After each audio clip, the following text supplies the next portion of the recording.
Yeah, challenge is really good, right? Remember, Franco is still available on the table, and with the Leo Mort, they can easily lock him down for Granger to do free damage. Kufra will be really good as well. Will completely counterweight TNZ on the Leo, right, to make sure he doesn't dash away.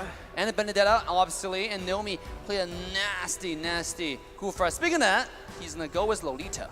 I don't really like this Lolita pick. Same. I feel like the Kufra is a lot better. The bouncing ball is a lot easier to execute. But I also understand what Falcon needs, something to point and click stun, especially on the Leoma that's jumping all the way in. But I feel like this is arguably the best in slot for Falcon. But I think the Kufra is a lot better. The bouncing ball should be something that's a lot easier to handle. I don't know what to feel about this as we're going to go into potentially the final game of the day from the side of Falcon. I love the Lilia pick now, right? Because again, they have a very weak weak jungler here. They're gonna have to get a lot of mid control, and with the Lilia pick, that's exactly what they get. Mid control gonna be in favor of the Burmese here, and we'll see based on the drafts, because the Granger is gonna be the key factor if they win or even if they lose. And ladies and gentlemen, this game stake cannot be any higher. In the crowd, let me hear your support for your team.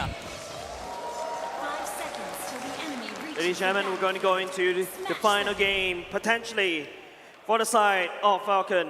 Incendio has been reigning supreme for the past 2 games in a row. Looking to replicate that once again in game number 4. Okay, let's take a look at it again, right? Ken, does he go for a killing spree? I do believe he, yeah. Okay, it's a killing spree emblem for Ken. Again, just very standard emblems here for both of the teams, you can already see. But Yellow Flash is still opting to go for the sprint on that glue. No flicker, not even the vengeance that, you know, we usually see. So Justin also is opting to go for that sprint. Oh, the wombo combo. First Here we go, Kagura might be in trouble. And sure enough, the first blood going to Falcon. This is the 4th game in a row.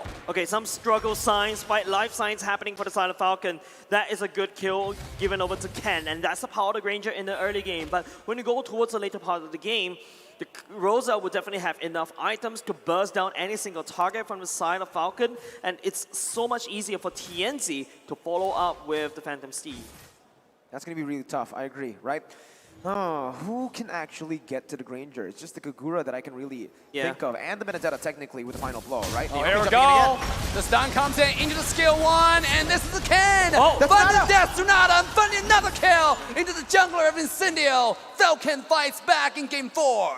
Threading the needle. Good positioning by Ken to find that Death Sonata just in between the members there. And you can see already they're trying to put Ken into a position where he can get the most gold here. Already taking a few hits on to the turret gold and even picking up that gold buff. So the snowball is already ready for Falcon right now. 1,000 gold lead and 2 kills onto Granger. That's a very early game gold lead, right? And not only just that, it is also Yellow Flash doing a tremendous job in making sure that someone stays still for Ken to land that ultimate. So remember what I said, I need Falcon to have a hard CC. Well, technically speaking, Yellow Flash, that is also kind of like a hard CC. I like what you said regarding glue, is making sure they're staying still. That's exactly what glue does, right? It fits the name, fits the character, and that's the playstyle for Falcon. I mean, they play Granger like no other team, right? Because right now, this meta is heavily assassin focused, sometimes the tank jungle, both are viable. Falcon plays Granger like just a different, like last season, like M3, you know? They play the Granger is still the most meta character in the game right now. Here we go, speaking of that, Naomi coming in with the stun, Death Sonata finding a lot of damage. Rosa, beautiful dash, dodge away from the damage. If it goes like this, you can already see it's just now in the item check.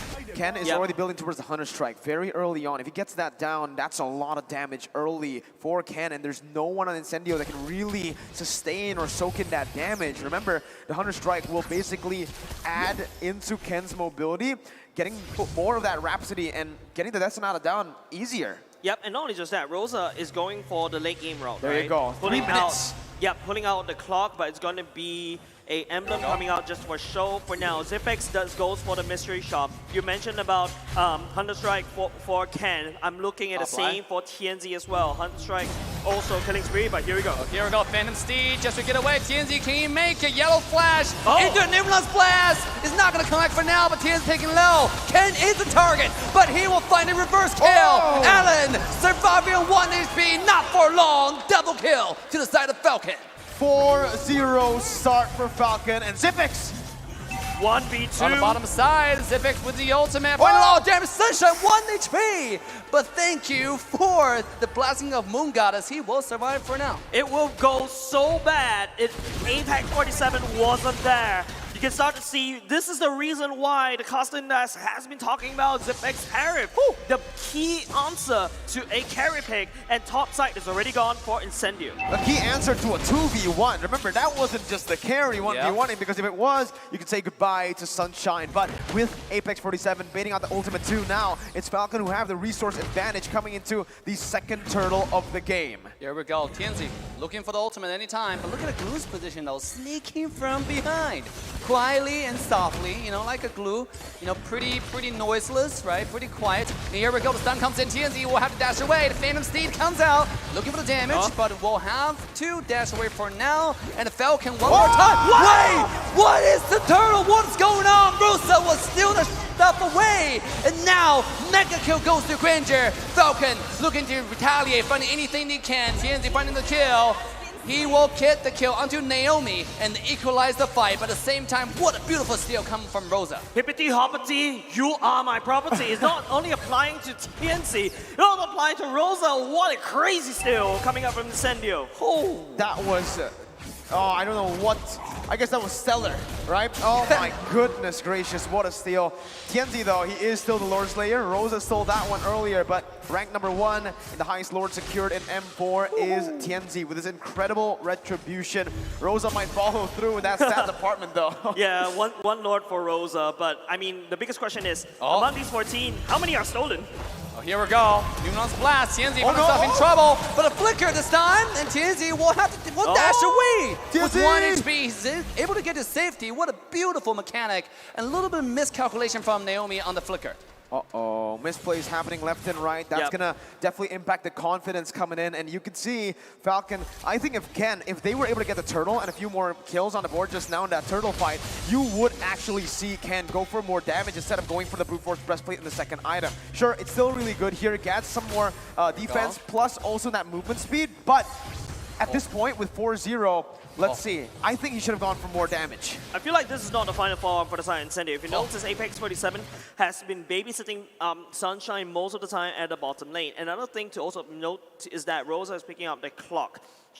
Rosa is gonna slowly scale with the clock's destiny as time goes by. Falcon, on the other hand, your time is a little bit short. Yes, there's a Zipex at the last game, but Tianzi. One more time, jumping in onto Naomi, who's taking very low, but here comes retaliation though. Numenon's blast will go wide for now. And now Zipex finding his way into the team fight. Damage is in. Ken looking for the Death Tsunada, connecting one, but not the other two. And now Falcon looking to get away as Alien makes his entrance to the team fight. Yellow Flash on himself, isolated by the entire team. And Falcon now making a move onto the turtle. All ultimates gone. My goodness, that was a brilliant fight with both teams disengaging. Falcon, though, will have a bit more pressure to play with around the turtle, starting it up first here. So Incendio needs to find a proper response. They need to be able to get that gap closer down towards Ken. If Ken is in that backline free hitting, it should be Falcon who wins. Yeah, here we go. Look at that. Ken pulling the turtle away. But Alien, look at this position, and Rosa on the side. They're looking to flank the backline at any time. This is double trouble we're talking about. Speaking of double trouble, here's Tianzi coming in with the ultimate one more time. But yet, it's just a trade-off of skills. There's no casualty just yet, but Naomi's HP is worrisome.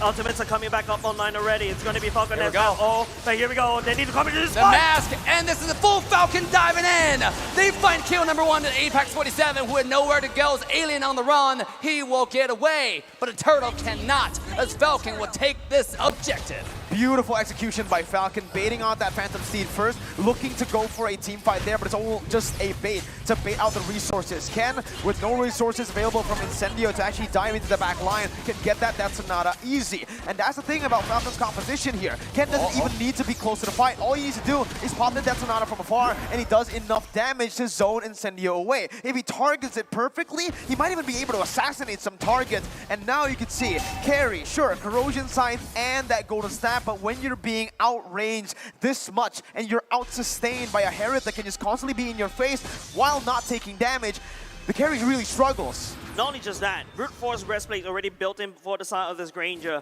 Need to prioritize on those defenses that if you notice the damage start to go down. One more time, TNZ jumping in. Naomi is a target. He'll be taken down first. As now Incendio fighting back. Look at Granger. Death Sonata connecting onto TNZ, who's taken down to one shred of health. Alien jumping in for himself alone, and he will be quickly eliminated from the map. This is a 1v1 trade so far, and Falcon will move back to their side of the jungle. I take any EXP laner for my Roamer any day. Not that, Roamer's life don't matter, but your sacrifice is valiant.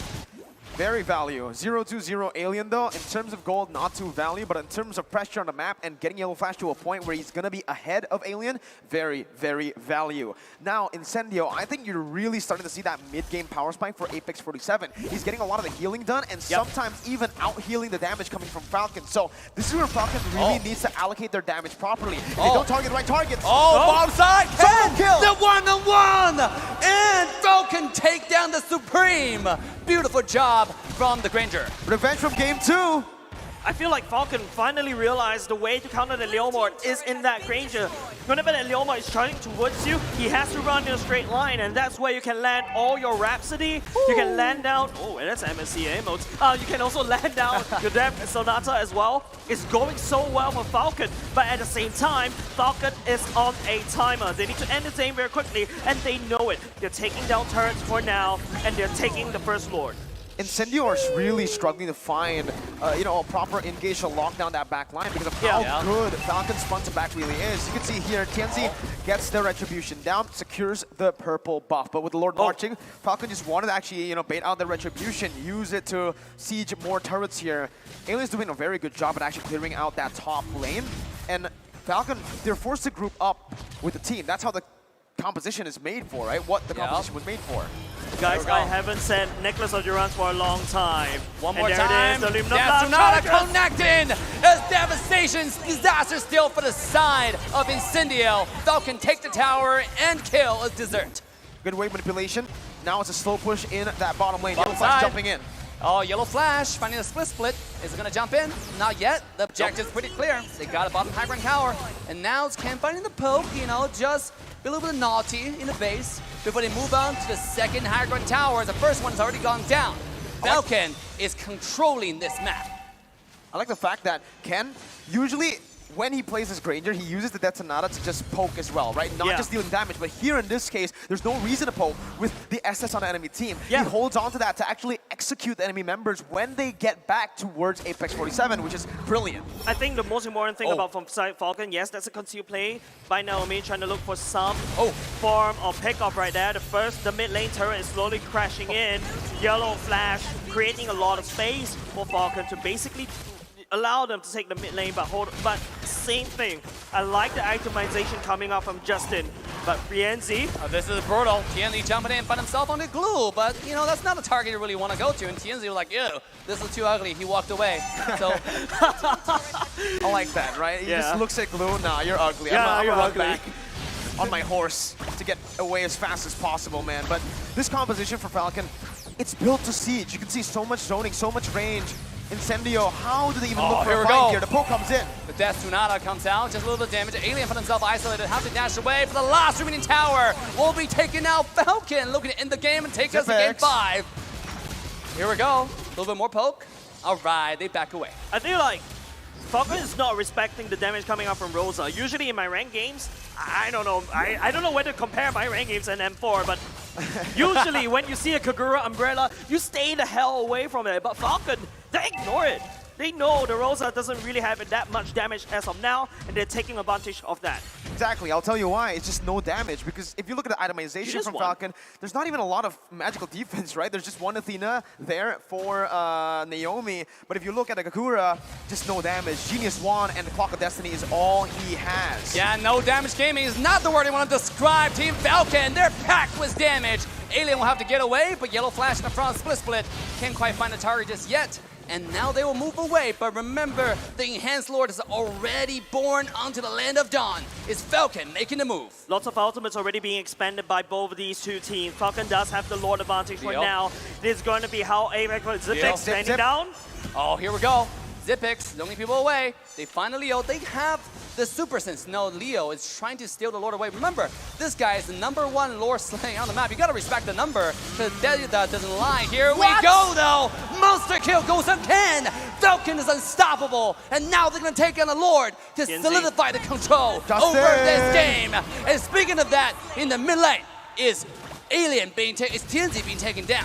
10,000 gold lead, and it just seems like we are going to get that final game in the series. Now Sunshine zoned away. Oh no, he's out of the base. Oh, Sunshine. Wrong way. That's not where you should go home. Oh, here comes Numerous Blast connecting onto one. The Desunada will find the kill as Falcon claim the base. Ladies and gentlemen, we're going to a game 5.